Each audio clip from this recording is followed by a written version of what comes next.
Hänschen klein geht allein in die weite Welt hinein. Petit Jean pour longtemps s'en va loin de ses parents.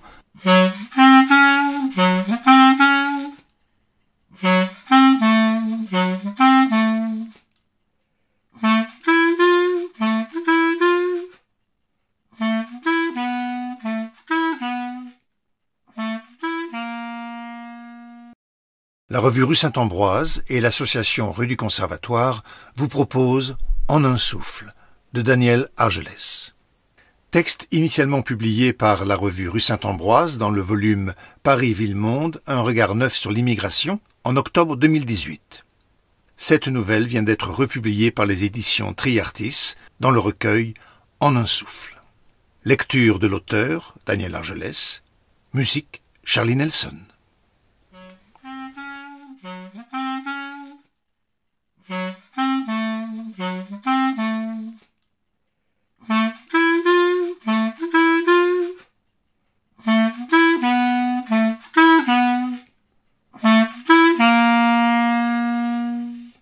Perché sur le roc à la proue du belvédère, il souffle avide contre l'embouchure de cuivre de l'instrument.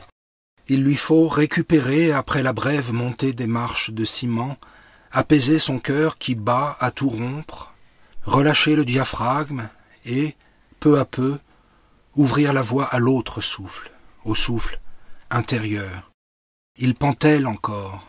Il a marché vite, trop vite, couru pour ainsi dire en quête d'un lieu où souffler, penser, se retrouver. Il a laissé sans réfléchir ses pénates, sa femme, leur nouveau-né. Il veillait sur eux depuis un moment tandis qu'il dormait, quasi nu après la tétée sur le grand lit au drap blanc, lorsqu'il s'est senti oppressé par la chaleur caniculaire de la mi-août. Il étouffait, fenêtres ouvertes, entre les murs fraîchement repeints de leur appartement. Il a filé vers le vestibule, attrapé par la bandoulière l'étui de sa trompette accrochée au clou, marché droit devant lui, marché comme si souvent à grandes enjambées vers les arbres des buttes Chaumont, attiré par un espoir de fraîcheur à la tombée de la nuit. Il a laissé la maison des gardiens, gravi les pentes d'une première colline. Le café des noctambules en contrebas bruissait d'éclats de voix dans la lumière des lampions. Il a plongé vers le ruisseau, franchi à grandes enjambées la passerelle suspendue, chacun de ses pas amplifiant ou contrecarrant l'onde provoquée par le précédent, a gravi les marches montant jusqu'au belvédère et au petit temple corinthien, sorti sa trompette de l'étui et, balayant d'un regard la ville à ses pieds, comme on embrasse un panorama qui s'ouvre au détour d'un sentier, il s'est perché sur la pointe de roc, falaise sculptée à l'image d'Étretat qui lui rappelle à chaque fois l'Estérel et la Suisse saxonne, a baissé le menton sur la poitrine et, l'instrument posé contre son ventre, a cherché sans le trouver un point d'ancrage. Et maintenant, il souffle pour reprendre son souffle et ses esprits. Il souffle sans serrer les lèvres.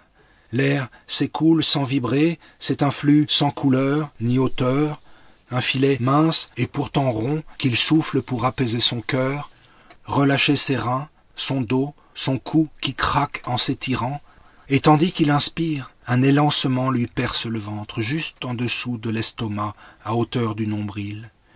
Il souffle et il revoit le cordon enroulé comme un hélicon de chair autour du cou de son fils en train de naître, serpent de Laocoon aux funestes anneaux. Il voit la sage femme dérouler le nœud coulant d'un tour de main comme on défait une serviette entortillée. Puis c'est un autre geste expert, alcool, ciseaux, compresse. Et il entend l'air brûlant s'engouffrer en sifflant dans les poumons de son fils, et c'est le premier cri. Et ses lèvres maintenant se ferment au contact de l'embouchure qu'il vient d'y apposer, et l'air qui jaillit de leur commissure s'échappe du pavillon de la trompette comme un vagissement. La plainte de son fils aussi est inarticulée, plainte sans parole, d'avant la parole, la langue et les langues. Nul besoin d'en choisir une encore pour se faire entendre. C'est un rongeur blessé qui miaule, mammifère tremblant sur le seuil entre mort et vie. Et il revoit la peau presque bleue de son minois de vieillard rosir à vue d'œil, tandis que la sage femme essuie le corps de son fils, et le tend à sa mère, dont le cri vient de cesser dans un silence soudain assourdissant. Tout s'était précipité, trop tard pour la piqûre. C'était il y a 1 heure, 3 jours, 1 siècle. Il ne sait plus, il vient de les laisser dans la grande chambre aux murs clairs et au parquet tout juste encliqueté. Et le vagissement qu'il pousse encore s'évase, s'élargit, et il les revoit peau contre peau dans le lit d'hôpital, et le vermisseau gigote, et sa femme rit, et sa gorge instantanément se dénoue, et c'est son souffle qui d'un coup se libère. Il avait dû vivre l'accouchement en apnée, tant son souffle se libère au rire de sa femme et lui monte aux yeux, s'y condense et lui coule sur la joue, une larme coule sur sa barbe naissante, salée comme l'océan amniotique dont son fils vient d'émerger, et il souffle fort comme on renacle ou s'ébroue. Et sa trompette désormais barille, il s'y accroche comme au barreau du lit il y a 3 siècles ou 2 jours, une éternité peut-être, et ses doigts se lovent au flanc de cuivre de son instrument. Et le vagissement qui se prolonge maintenant patine, hoquette, tressaute, s'entrecoupe de soupirs. Son cœur bat encore la chamade de la montée des marches, son ventre encore le lance en son centre. Il a le nombril à vif maintenant comme celui de son fils Nicolas. C'est un prénom tendre et espiègle. Ils l'ont choisi au beau jour avec Marido, riant de leur connivence et de son évidence. Le triolet danse sur un souffle soyeux, va s'ouvrant comme le chapelet de voyelles, Nicolas, Nicolas, Nicolas. Il se tient droit maintenant, et le prénom s'envole à l'air libre au-dessus de la ville. Il le lance avec fierté. Mi-do-la, mi-do-la. Il le lance à la face du monde et de l'officier d'état civil qui règne là, en contrebas, quelque part dans les entrailles de la mairie. C'était il y a 100 ans, il y a 3 jours, c'était hier. Le censeur des registres et des identités avait scruté sans bienveillance le formulaire rempli d'une main tremblante. « Mais monsieur !» Nicolas s'écrie avec un C et un S, sinon ça fait fille, ou serbe, ou bulgare, que sais-je encore, mais certainement pas allemand. Vous êtes allemand, non? Je vois que votre femme est française. Êtes-vous sûr qu'elle est bien d'accord? Et sa gorge, au souvenir de sa rage rentrée, se resserre. Oui, il vit en France depuis 10 ou 12 ans, à Paris depuis 5, et il ne connaît que trop ces humiliations récurrentes. Fonctionnaires ou braves gens plus ou moins bien intentionnés, et le nœud qui le tient au ventre le lance de nouveau. Fantôme inversé du cordon tuméfié qu'il soigne depuis quelques jours, 1 an ou 1 siècle, ombilic écorché qui l'angoisse sans qu'il comprenne bien pourquoi. Il lui semble qu'un lien primordial s'est défait, il y a de cela 3, 200, 1001 jours, et qu'il flotte depuis comme une barque à la dérive, spationaute coupé de sa base, voguant sans attache ni direction entre les murs repeints de leur appartement. Il ne comprend pas cette angoisse nouvelle. Il avait quitté Hambourg heureux et confiant, avide d'horizon. Hänschen klein geht allein in die weite Welt hinein. Petit Jean, pour longtemps, s'en va loin de ses parents. Attiré par l'inconnu et le vaste monde, pourquoi ce manque soudain à la naissance de son fils? Ce sentiment d'être orphelin? Il n'est pas orphelin. A long ways from home peut-être, mais motherless child? Il est parti de son plein gré. La France l'attendait. C'était la terre promise. Et il avait ses chaussures aux pieds. Rien ne pouvait l'arrêter. On ne doute de rien à 20 ans. Et il se revoit faisant son sac dans sa chambre au 1er étage, dans sa chambre de toujours, sa chambre d'enfant, puis d'adolescent, plus attiré par le jazz que par les filles, sa chambre de jeune adulte, logeant encore chez ses parents, ballotté de stages en intérim. Il se revoit pliant bagages. Fini Siemens, fini l'alternance et l'atelier, fini les bus de ramassage et les petits matins pluvieux, fini les rêves remis au lendemain. Sa mère pouvait râler au rez-de-chaussée. L'art ne nourrit pas son homme, disait-elle. Jazz ist eine brotlose Kunst, brotlose Kunst, brotlose Kunst. Et il se revoit, bouclant son sac et lassant ses souliers. Got on my travelling shoes. C'était son bon vieux sac constellé d'écussons, le sac du premier échange scolaire avec la France, Millau, le Tarn, les Causses, le sac de sa première fugue, le sac de toutes ses vadrouilles. Il allait tout faire tenir dedans et partir un sac sur le dos et un étui de trompette en bandoulière. Il se revoit, la tête pleine d'images, souriant déjà à un avenir ensoleillé. Il allait faire les vendanges, récolter pêche, asperges ou melons. Nice, Antibes, Cannes lui tendaient les bras. Il ferait la manche sur les promenades, s'inviterait dans les piano-bars des restaurants et des hôtels. « Summertime, and the living is easy. » Et si ça ne marchait pas, il remonterait vers Paris, en stop, en train, en avion. Quel jazzman n'en avait pas rêvé? « One of these mornings, you're gonna rise up singing, and you'll spread your wings, and you'll take to the sky. » Pourquoi ces airs mélancoliques s'invitent-ils au bout de ses doigts? Il n'est jamais parti mélancolique. Au contraire, il laçait ses chaussures et faisait son sac. Et maintenant il souffle et son ventre le tiraille et son chant est douloureux. Quelque chose le travaille au ventre et au fond de l'âme.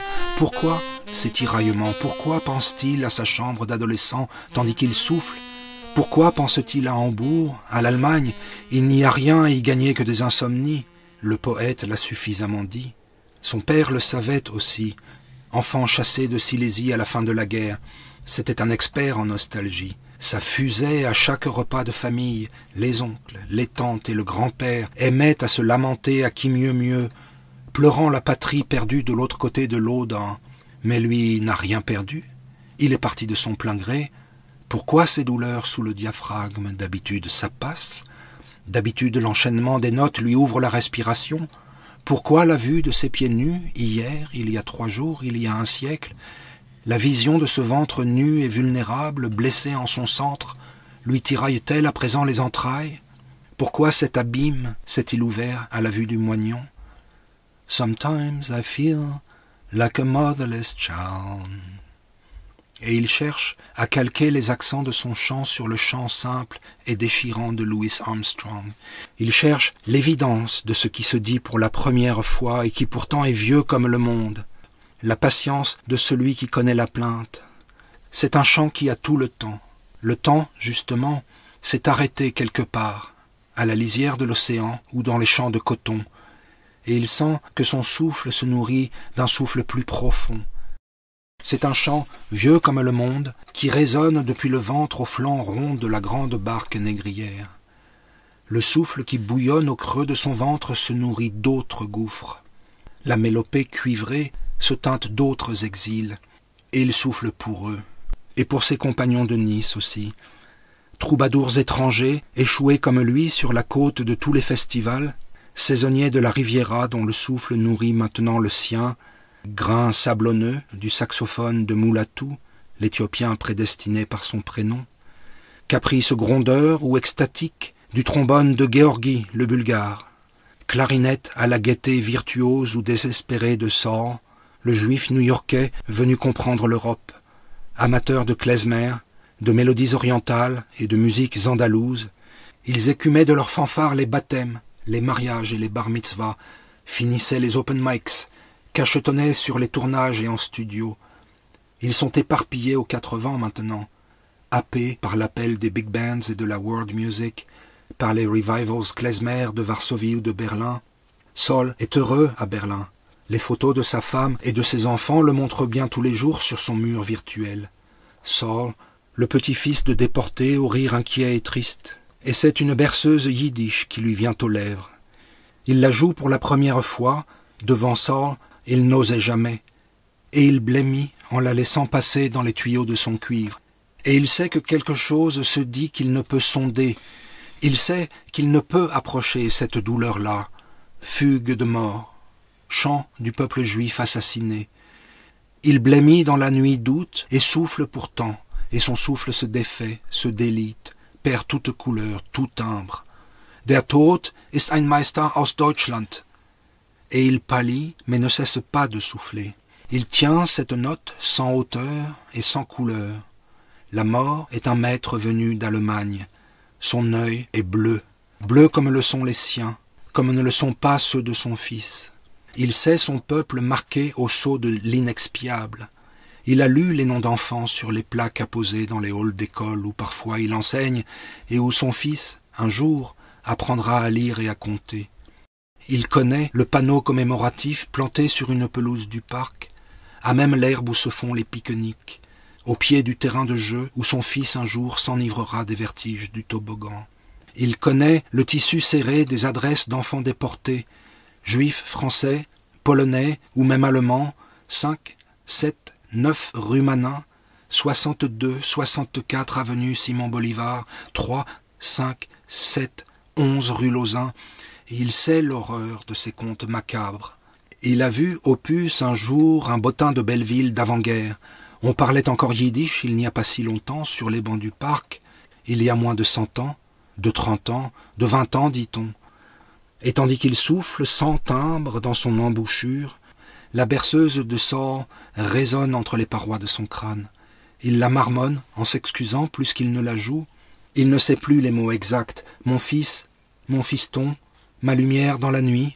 Et il sait combien son exil n'est rien comparé à cet abîme. Mais il sait, il sent qu'il y a dans ce souffle blême qui le traverse une part de lui-même. Et il sait qu'il lui faut souffler, souffler dans le cuivre, souffler sans piston dans ce cornet, une longue note sans timbre ni couleur. C'est une plainte, un long gémissement de pénitence qui dure et dure et dure et s'envole sur la ville, puis d'un coup s'interrompt, se brise en trois tel un pleur étouffé d'enfant. Et il souffle encore, et chacun des sons se brise lui-même en trois. Les pulsations sont rapides, oppressées comme en un sanglot. Et tandis qu'il souffle, le marmonnement s'invite à nouveau entre ses lèvres. Mein Sohn, mein Söhnchen, mein einziges Licht in der Nacht. Et la berceuse s'invite et délie ses doigts pétrifiés. Une note se glisse entre ses lèvres serrées, se dédouble, s'ouvre sur une autre note à la seconde qui l'attire vers le haut, la rejoint, la délaisse, la transforme peu à peu en bourdon autour duquel d'autres notes s'agrègent. C'est une mélodie maintenant qui s'éloigne pour mieux revenir, mélancolique, obstinée, travaillée sans cesse par la même affliction. C'est la musique des peuples meurtris par l'histoire.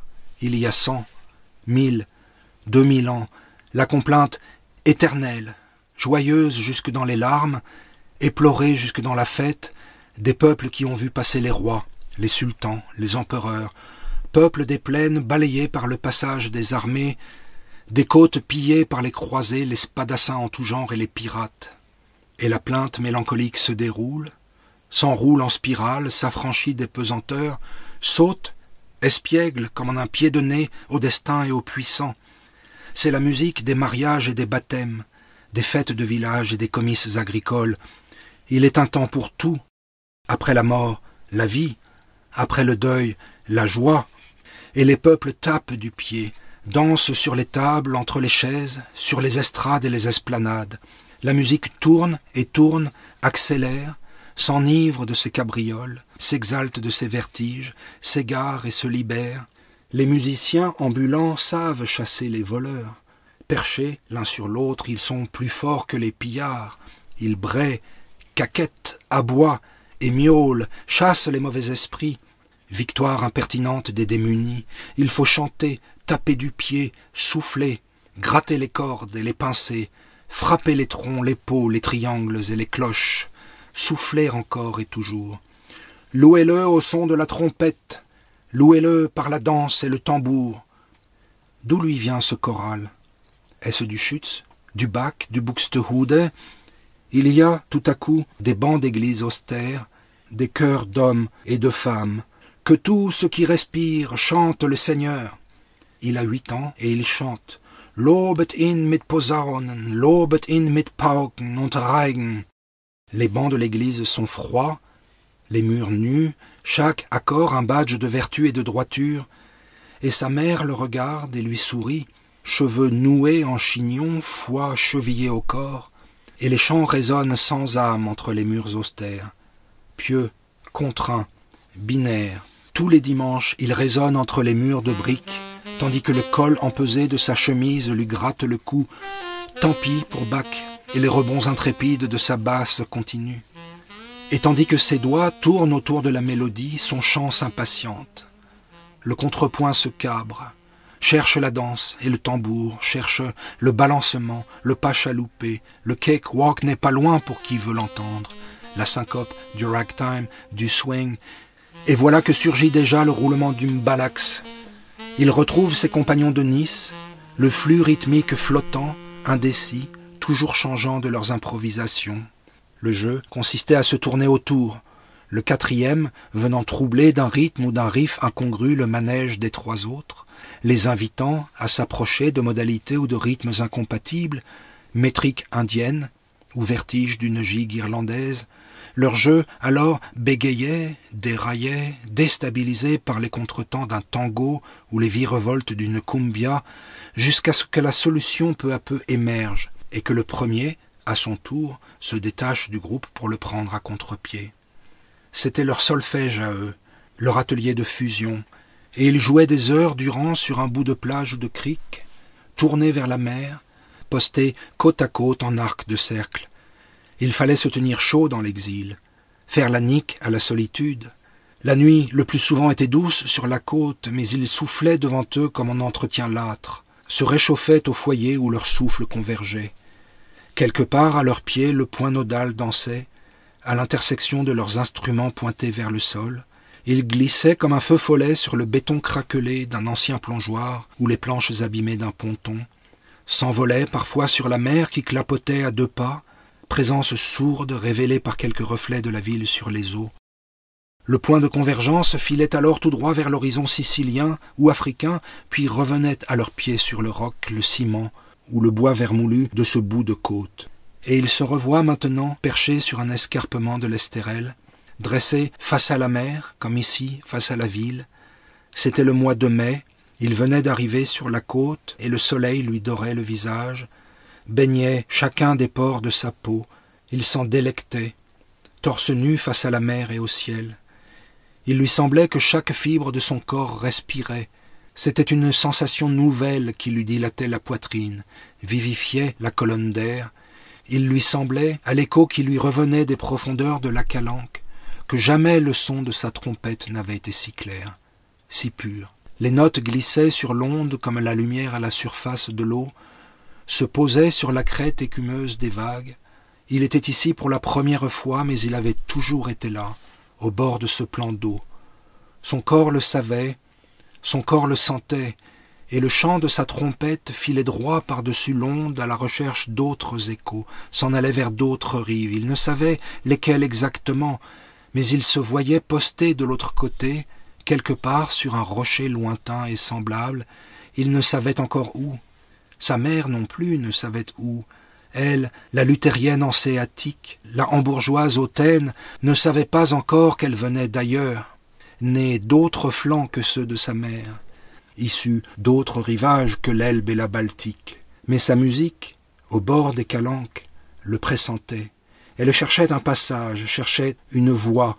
Elle filait par-delà les îles, Corse, Sardaigne et Sicile, se faufilait quelque part entre la botte italienne et l'hippocampe tunisien, s'engageait, attiré par Dieu sait quelle prescience, le long des côtes adriatiques. Il se voyait clairement là-bas, qui répondait en écho à son champ de lumière. La mer était bleue et belle, azuréenne. Perché sur des falaises cousines, il jetait son chant en retour sur les flots bleus. La mer n'était pas un cimetière où l'on repêche à l'aube des corps d'enfants, où l'on jette à l'eau les corps de réfugiés morts ou mourants, aux jambes tuméfiées par la station debout dans des embarcations bondées. La mer était bleue. Elle l'est encore, sans doute. On peut vouloir s'en convaincre. Le sang des sacrifiés, dilué par le sel et les vagues, n'en altère pas la couleur à vue d'œil. On s'y baigne l'été sans broncher. La mer est bleu-azur, et la mort, pour une fois, n'est pas un maître d'Allemagne. Pas de leçon à recevoir cette fois-ci. Wir schaffen das, a dit la chancelière en ouvrant les bras au monde, s'offrant aux selfies des réfugiés, là où d'autres brandissent les déchéances et fourbissent les harangues nationales. La nation est une et indivisible. Tu as le droit de t'y fondre. Laïcité, identité, valeur. Et la Marseillaise, qui se glisse sous ses doigts, grince et grimace. Elle bombe le torse et se rengorge, enfle et se pétrifie, ronde et dure comme les mamelons du Sacré-Cœur qui trône à distance. Blancheur pieuse érigée sur le sang, éclairée chaque nuit de 1000 projecteurs. Et il pense à la voix blanche de sa mère effondrée au téléphone.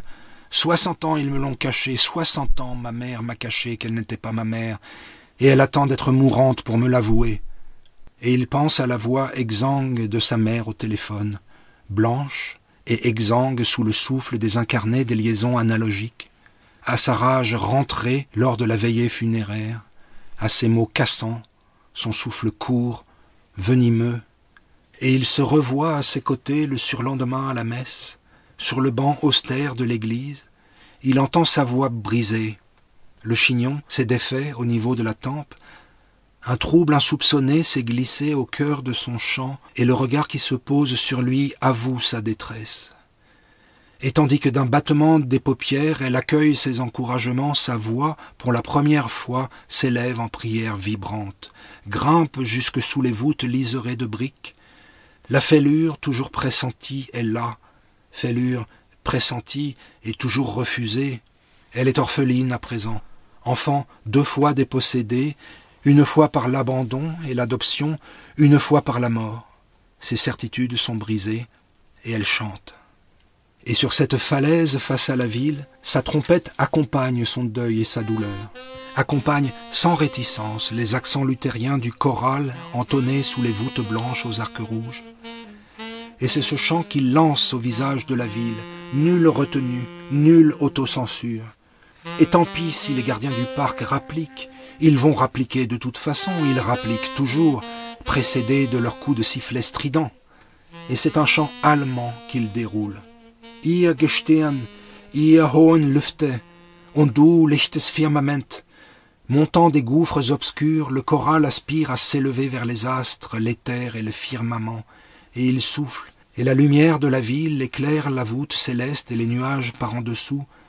S'il se penche, il en aperçoit le reflet sur le plan d'eau qui entoure l'île. Les frondaisons des saules y descendent vers le ciel, et son regard remonte et balaie la plaine. Ce n'est pas la plus belle plaine, même la nuit. Les avenues qui la traversent sont mornes, scandées d'immeubles et de tours faussement jumelles. Ces orgues de Flandre n'ont rien de musical. Et c'est un chant allemand porté par d'autres orgues qui l'entonnent sur la ville. Tant pis si les officiers d'état civil n'aiment pas trop ses compatriotes. Les rues du quartier affichent partout les stigmates de ses antipathies. Secrétan, Rébeval, Ménadier, Compan, tous officiers de l'Empire combattant les armées prussiennes, ces mêmes armées qui laissèrent les Versaillais massacrer les fédérés. La place Rhin et Danube, par là-bas derrière, est bâtie sur ces charniers. Le Sacré-Cœur trône, obscène, sur le nord-est parisien. Il ne savait pas, perché sur l'Estérel, qu'il viendrait se poster ici, sur cette autre falaise. Voyageur urbain égaré sous la mer de nuages, cherchant refuge et réponse auprès d'un temple de Vestale. Et il ne savait pas non plus, soufflant sur l'Estérel, qu'une part de lui-même l'attendait ailleurs, sur une côte dalmate. Mais que sait-il vraiment? Que la mer est bleue sur ses rives lointaines et les photos belles, photos de calanques, de monastères byzantins, de mosquées, de palais vénitiens. Sa mère, depuis, a enchaîné croisières et périples généalogiques, munie pour seul viatique d'un prénom, Yelena, et d'une indication lapidaire, employée de maison d'un armateur des Balkans. Les photos sont belles sur les cartes postales, la mer est bleue, les falaises sont blanches, blanches comme longtemps sous le choc la voix de sa mère. Nulle trace pourtant de cette aïeule abandonneuse. Sa mère est rentrée bredouille, et il chante ce prénom aux antiques résonances. Yelena, Yelena, Yelena, grand-mère par le sang qu'il imagine magnifique, capable de dresser l'un contre l'autre des empires, aïeule insaisissable, juive, musulmane, orthodoxe ou catholique, qui sait, serbe ou croate, slovène ou albanaise, certainement pas protestante ni allemande, mais il ne faut jurer de rien. Cette côte a vu passer tant de marins et de soldats, de négociants et de pèlerins, commerçants de la Hanse passés par Venise ou par Gênes, croisés francs en marche vers l'Orient, diplomates habsbourgeois en poste sur les marches de l'Empire. Yelena descendait peut-être de Germain, d'ancêtres burgondes, goths ou alamans. Hambourg, alors, n'était pas même dans les limbes. Et sa trompette se met à rire, qui peu à peu glisse et glousse. C'est un son indéterminé, glissando et gloussement à la fois, Dans ce grand flux, nul n'est sûr de rien, nulle lignée qui n'en ait croisé d'autres. Et il rit en soufflant dans son cuivre. Et c'est le souffle des grandes migrations qui soudain s'invitent. L'Asie déferlant sur l'Europe, peuplant Rome, l'Espagne, l'Afrique et les Carpates, envahissant la Gaule, la Saxe et le Holstein, et il rit, et son rire soudain se fait tendre. Il pense à sa mère affairée jour et nuit dans les gymnases de la ville hanséatique, collectant duvets, réchauds, téléphones et peluches, frappant aux portes des entreprises et des services publics, enseignant les rudiments de sa langue aux Afghans et Syriens remontés par la route des Balkans. Sa mère, yougoslave, est redevenue bonne protestante. Wir schaffen das. Et c'est Mouti elle-même, la chancelière, qui sourit comme sur 1000 selfies, et il souffle, et son souffle le dépasse. C'est un souffle venu de nulle part et de partout, un souffle ample, porté par les vents hauts de l'atmosphère, qui a fait 3 fois, 100 fois, 1000 fois le tour de la terre, chauffé au sable de l'Éthiopie, salé aux eaux de la mer Noire, nourri de toutes les trépidations urbaines de l'Amérique. Et il rit en soufflant, un rire fou, jubilatoire, qui s'enroule en barrissant dans les lisses de son cuivre. Les taxis jaunes s'empalent sur les nids de poules, les sirènes hurlent, les grands bus s'ébranlent en haletant, les gamins du Bronx tambourinent sur des seaux, Sonny Rollins salue l'East River, les vents se lèvent sur les océans, balaient les steppes et les pics enneigés, les volcans grondent, la terre tremble, et il sait qu'il va payer. Ici, on ne se lâche pas sans en payer le prix. La civilisation veille. Les gardiens vont bientôt venir, il le sait, il le sent, il entend déjà leurs sifflets. Ils manient leurs minuscules instruments avec talent, en connaissent tous les accents, secs et courroucés, ironiques, espiègles ou bienveillants, acrobatiquement lancés du grave vers les aigus ou fusant en staccatos impérieux. Ils en connaissent toute l'amplitude. Mais non, il tend l'oreille et n'entend rien, et il souffle encore. Pour Yelena, pour Nicolas, pour Marido, sa femme allongée sur le lit neuf de leur appartement repeint. Sa mère viendra-t-elle saluer leur enfant?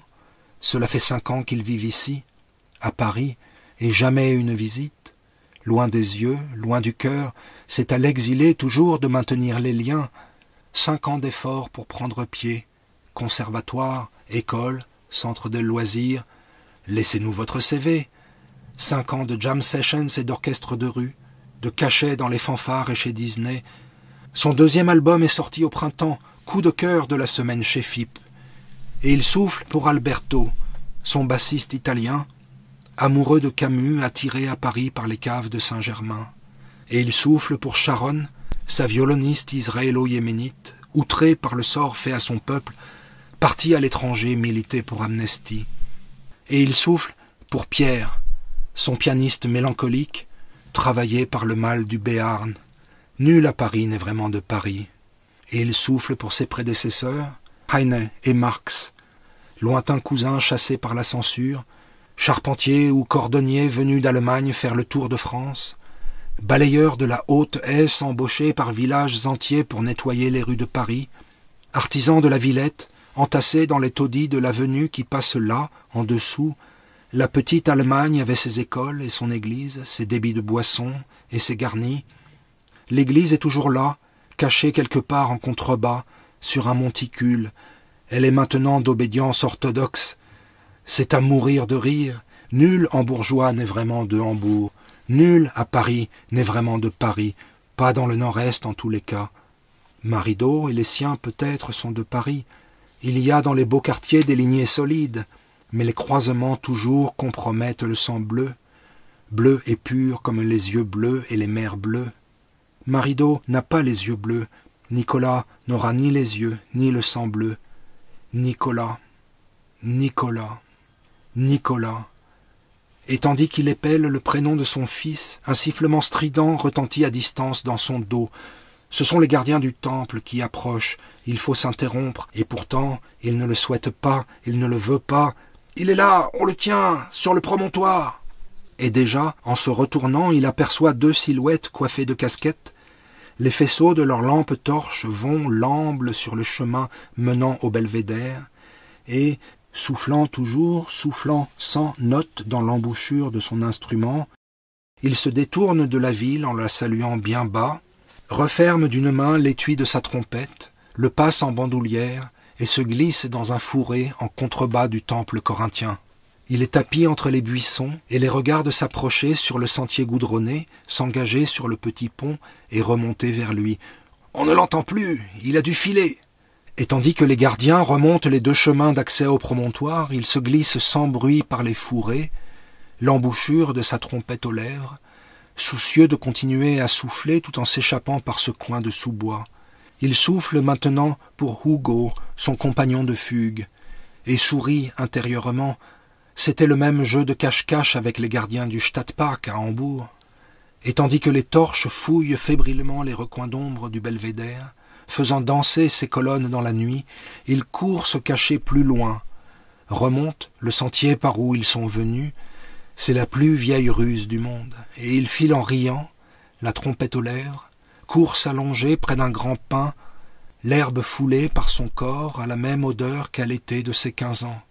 Il se souvient de l'ivresse de leur fugue, c'était la première, de son cœur exalté, de son souffle libéré. Il salue de trille muette son comparse d'alors, Hugo, son seul ami d'enfance. On les avait interpellés un peu plus tard à la gare routière. Sa mère l'avait illico changé d'école. Dieu qu'il s'était senti libre, senti vivre. Robinson de 3 jours réfugié dans les sous-bois du parc, à 20 mètres du canal, il dormait le jour, parlait la nuit à la lueur des cieux ou du réchaud à gaz qu'ils masquaient de leurs paumes.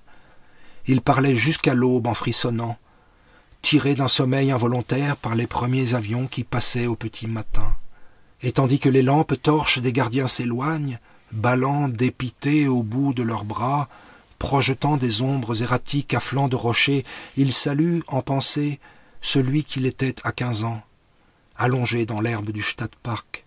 Et il salue celui que son fils sera dans 15 ans, allongé libre quelque part sur un pan d'herbe, un coin de sable, un flanc de rocher.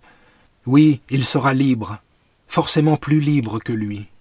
Le regard posé sur les flots de l'Adriatique ou de la Baltique, les vallées profondes du Rift ou des Rocheuses, parti ailleurs pour vivre, plus ailleurs encore que lui. Et il regarde le ciel où des avions attardés tutoient les étoiles. La voûte nocturne se devine entre les branches à quelques nuages blancs éclairés par la ville. Il ne sait où il finira. Sous les palmiers du sud, sous les tilleuls du Rhin, enfoui dans le désert par des mains étrangères, d'où lui viennent ces vers tristes et beaux? Il en sait d'éternels qui sont de purs sanglots. Unter Palmen im Süden, unter Linden am Rhein. C'est l'épitaphe de Heine, gravé sur sa tombe à Montmartre. Mich wird umgeben Gottes Himmel, dort wie hier. Le ciel de Dieu m'entourera là-bas comme ici. Et il sourit. Il sait qu'il est d'ici et de là-bas et d'ici. Il n'est pas le premier à finir à Paris. Il ne sera pas le dernier. Et il pense à son fils dans son couffin, pense à sa femme, au ventre encore rond après l'accouchement, qui le veille entre les murs repeints de leur appartement. Et dans un unique souffle, il pousse une longue note dorée, ni grave ni aiguë, tremblante et reconnaissante, tendue comme un fil d'étoile entre terre et ciel, tenue, longtemps tenue jusqu'au bout, jusqu'au dernier souffle.